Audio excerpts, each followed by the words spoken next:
چې یو سړی د شامیانو نه راغی او د عبد الله ابن عمر نه تپوس وکړو چې عبد الله ابن عمر تپوس درنه کومه چې حج تمتع جایز دی او که ناجایز دی. تاسو حج تمتع پیژنئ لکه نو حج تمتع هغې ته وایي چې سړی حرم شریف ته لاړ شي او په یو سفر کې حج او عمره دواړه وکړي، په موسم د حج کې لاړ شي، په د دواړو احرامونه په منځ کې کولاو کې عمره وکړي، نو احرام کولاو کې بیا حج وکړي په بل احرام باندې، یا حج وکړي بیا احرام کولاو کې بیا عمره وکړي. خو په دوو احرامونو باندې په یو سفر کې حج او عمره دواړه کول. نو تپوس یې وکړو چې د دې باره کې ستا څه رایه ده؟ چا نه تپوس وکړو؟ د عبدالله ابن عمر تپوس وکړو من التمتع بالعمره چې د حج او د عمرې تمتع اغستل او فایده اغستل څنګه دي. سأل ابن عمر من التمتع بالعمره الحج فقال حلال ټیکار دی بسړی کولی شي حرم دلال شي او حج عمره په یو سفر کې جمع کې حلال دي. نو فقال الشامي هغه شامي عبد الله ابن عمر تل ان اباك نهى عنها ستا پلار خلق منع کوي د دې نه. څوک یې دی؟ عمر فاروق رضی الله عنه دی عبد الله ابن عمر ته وی ستا پلار خلق د حج تمتع نه منع کوي او ته وی چې جایز دي. عبد الله ابن عمر جواب واوردلتا دې ته نقد الدراهم او نقد الدنانير وی دا تنقید دی اصل کې. وی فقال ارأيت ان كان ابي قد نهى عنها ستا څه سوچ دی شامي؟ ستا څه سوچ دی که زما پلار د دې نه خلق منع کوي؟ وصنعها رسول الله صلی الله علیه وسلم او دا عمل نبی علیہ السلام کړی، پیغمبر د عمل کړی او ستا پلار زما پلار د خلق منع کوي. نو وی چې اقول ابي يتبع ام امر ابي يتبع ام امر رسول الله صلی الله علیه وسلم. ستانه تاسو کومه چې زما د پلار خبره به منل کېږي که د نبی علیہ السلام خبره منل کېږي؟ زما د پلار د امر به اتباع کېږي که د رسول الله د امر اتباع به کېږي؟ نو فقال بل امر رسول الله صلی الله علیه وسلم. هغه ورته وی چې د پیغمبر خبره منل کېږي. څه وایه؟ نو ته به څه وی چې وګوره دا ګستاخ دی د عمر فاروق خبره نه مني، دا خو ګوره دا خو خلیفه راشد دی او دا خو صحابي رسول دی. وګوره د پیغمبر د صحابي خبره پرېښودله، دا خو د صحابي خبره پرېښودله، دا خو ډېر بد کار دی. نو او فقال قد صنعها رسول الله صلی الله علیه وسلم. عبد الله بن عمر ته وی دا کار پیغمبر کړی دی. مطلب دا دی چې ټیک د زما پلار خلق منع کوي، هغه ته پته نه وه. زما پلار خلق منع کوي د حج تمتع نه او نبی علیہ السلام حج تمتع ته جایز ویلې دی او تا په خپل راته ویلو چې یو عمل پیغمبر کړی زما پلار ته خلق منع کوي او ته وی چې د پیغمبر خبره منل کېږي با نو واوره چې پیغمبر دا کار کړی دی. دنه معلومه دا شوه چې په دې ځای کې د نبی علیہ الصلوۃ والسلام او د صحابي د قول منځ کې تعارض راځي، چاله به ترجیح ورکو منګه رسول الله قول به ورکو دقه ته ویل کېږي تنقید. نو دا تنقید که څوک حرام وي نو بیا به درته غټ ګستاخ العیاذ بالله عبد الله ابن عمر شو چې د خپل پلار خبره نه منلې او پلار عام صحابي دی، عام صحابي نه بلکې په حضرات شیخینو کې دویم نمبر دی، خلیفہ راشد دی، خلیفہ عادل دی. نو مولانا مودودی رحمه الله چې کوم تنقید ویل دا تنقید ویل دی، توهین نه دی ویلې، توهین نه دی ویلې. بیا دلته کې هغه معترض د پاره خصوص ډېری زیاتی وای دا خو تنقید د صحابي په صحابي باندې دی. نو صحابي په صحابي تنقید کولی شي، وای یعنی صحابي په صحابي باندې تنقید کولی شي، صحابي د صحابي خبره ته غلط او صحیح ویلی شي، غیر صحابي ته حق نه حاصل چې هغه دی چې په صحابي په خبره نه وکي تنقید وکي. نو خلک په دې کې کنفیوز چې دا ټیک خبره ده، خو ګوره رښتیا صحابه دي او صحابه ټول اسمان ستوري دي، نو کوي به نو موږ پکې د غیر صحابي حق حاصل دا بس کوي.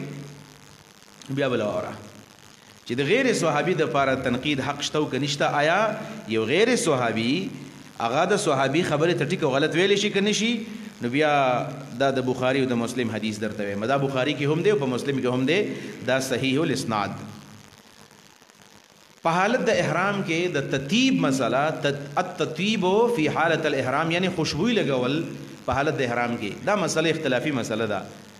حدیث واورا عن عائشه رضی الله عنها قالت كنت اطيب رسول الله صلى الله عليه وسلم قبل ان يحرم. ما به نبی علیہ السلام د احرام نه مخکې خوشبویه کوو. نبی علیہ السلام به چې غسل وکړو احرام به نه واچولې، نو ما به داسې کار وکړو چې خوشبویي مې راواغېستله او د نبی علیہ السلام په دې بدن باندې به ما ومږله. او بیا وایي چې ویوم النحر قبل ان یطوفا، او په 10 تاریخ باندې به د طواف نه مخکې به ما پیغمبر علیه الصلاۃ والسلام له خوشبویي لګوله. ویوم النحر قبل ان یطوف بالبیت.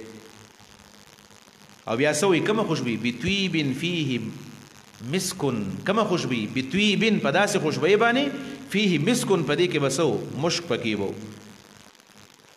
دا خبره د حضرت عائشہ خبره ده. نمور بی خبره ده په خپل باندې د عمل کړی دی چې ما دې سکړی دي چې رسول الله وکلا احرام واچو او د احرام نه مخکې او ما دغه په بدن باندې خوشبو لګوله. ها حالت احرام نه یاد کړی غره قبل الاحرام یاد. او دویم نمبر دار چې کله به یوم النحر په ورځ باندې طواف نه وکړي طواف ودا طواف زیارتو نو ما به مخکې نبی صلی الله علیه وسلم له خوشبو لګوله نو وارلتا.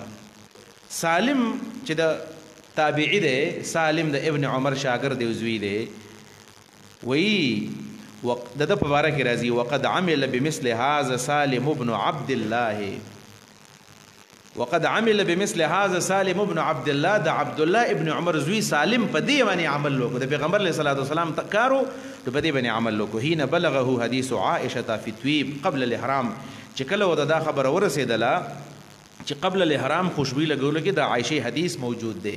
وقبل الافاضه او دارنګي د صلات د طواف افاضه او د طواف زیارت نه مخکې ماغه خوشبو لګول شروع کړل. سالم ابن عمر راولګېدو او هغه د حالت الاحرام نه مخکې خوشبو لګوله او د طواف افاضه او د طواف زیارت نه مخکې خوشبو لګوله ځکه چې دا عمل چا کړی د نبی صلی الله علیه وسلم.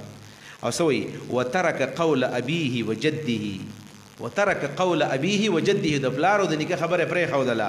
وقال سنه رسول الله احق ان يتبع نو چا ورته وی چې د پلار نیکه خبر دې پرې خودله ویل سنه رسول الله احق ان يتبع د پیغمبر د سنت تابعداري ډېر لایق ده او حقدار ده. نو غیر تابعی راولګېدو د پلارو د نیکه دوانه صحابو دغه خبره پرې خودله منګو سالم ته ګستاخ وي العیاذ بالله څومره لوی سړی دی. نو خبره چې کله تحقیق شي نو بیا به سړی یو غرو بل غرو دی. په دیو جبانې تنقید چې مولانا مرحوم استعمال کړی دی نو په خپل وضاحت کړی دی مدعی سست او گواه چست. مولانا مرحوم وایي چې زماره تنقید مطلب دا دی. بلکې زه ستاسو مخکې دا یو بل حدیث وایم بل حدیثو چې دا مسله د مغالات فی المهور دا مشهوره مسله ده مغالات فی المهور چې حضرت عمر فاروق رضی الله عنه یو ورځ تقریر په دې تقریر کې مدارک التنزیل مختلف تفاسیر دا حدیث ذکر کړی دی. په دې تقریر کې حضرت عمر فاروق رضی الله عنه ویلو چې زه خبر شوم چې جنکی او د جنکو میندې خلکو باندې مہرونه زیات دي او د زیادت په مهور د وجنه مسله را لاله چې جنکی په کورونو کې کېناستلې دا غوړي رښتې نه کېږي او خلکو څه پیسې نشته ده. نو راغی ویل الا لا تغالو فی المهور خبردار ګوره نن پس به ګوره څوک په مہرونو کې اضافه نه کوي. مہر بلګ دی ډېر تولی او شل تولی بنک دی لا تغالو فی المهور نن پس به داسې کار نه کوي.